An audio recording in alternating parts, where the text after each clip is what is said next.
Ça a été annoncé sur Europe 1 par le ministre de l'Intérieur. La montée en puissance des contrôles sur le terrain dans les entreprises pour lutter contre le travail illégal. On va être dans un instant en direct avec un magistrat. Mais tout d'abord, avec vous, Élise Dangean. Bonjour Élise. Bonjour. Ce que le gouvernement a derrière la tête, c'est important. Comment le ministre de l'Intérieur, le ministère de l'Intérieur, compte-t-il s'y prendre pour accroître cette pression sur les entreprises qui font appel à des travailleurs illégaux? Eh bien, il va renforcer et multiplier les contrôles dans les entreprises. Une mesure de fermeté, assume-t-on, dans les rangs de Gérald Darmanin, mise en place avec le ministère du Travail.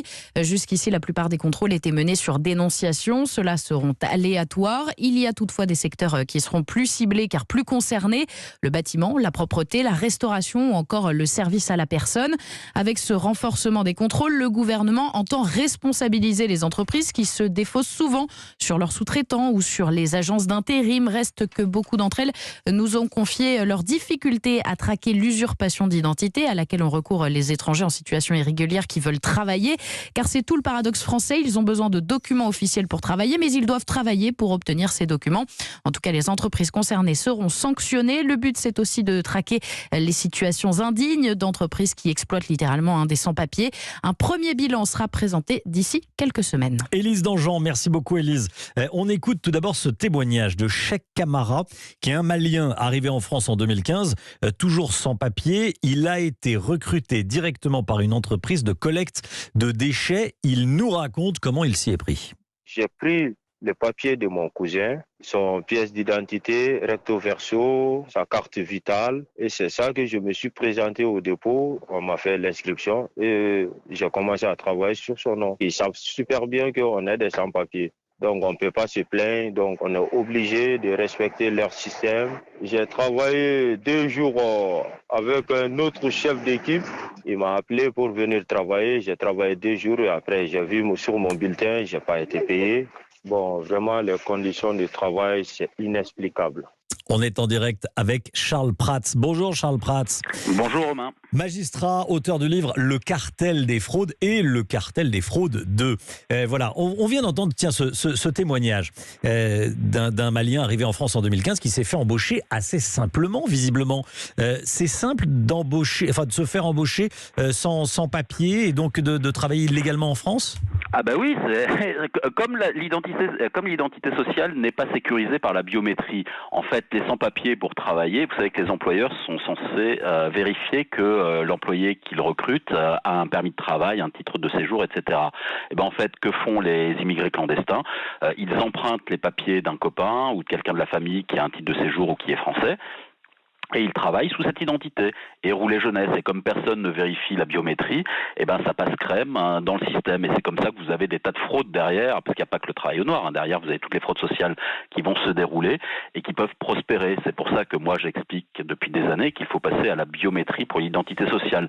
Mais vous avez expliqué que le ministère de l'Intérieur, Gérald Darmanin, voulait commencer à traquer ça. C'est très facile en fait aujourd'hui de le traquer, mais il faut le vouloir. Parce qu'en réalité, avec le prélèvement à la source, vous savez, avec les impôts maintenant. Oui, pour l'impôt sur le revenu, oui. Voilà, vous avez un prélèvement à la source. Et donc, ce sont les impôts qui envoient aux employeurs le taux de prélèvement à prélever directement sur le salaire des salariés. Quand vous avez comme ça des clandestins qui utilisent l'identité d'un copain, en général, ce copain, il la donne, il permet à plusieurs personnes d'utiliser cette identité. Et derrière, eh ben, ils ont la mauvaise surprise au moment du prélèvement à la source. Il y a plein d'employeurs qui vous raconteront ça, de se retrouver avec des impôts beaucoup plus élevés. Parce qu'en fait, Pierre Dupont, qui donne son identité à plein de sans-papiers pour qu'ils puissent bosser, bah pour les impôts, c'est Pierre Dupont qui a 1, 2, 3, 4, 5, 6 emplois différents. Et donc, qui multiplient les revenus, et derrière, les impôts, ils envoient la tartine fiscale en disant à l'employeur, vous lui retenez 15, 20, 30% de son salaire. Et donc, c'est là où ça râle.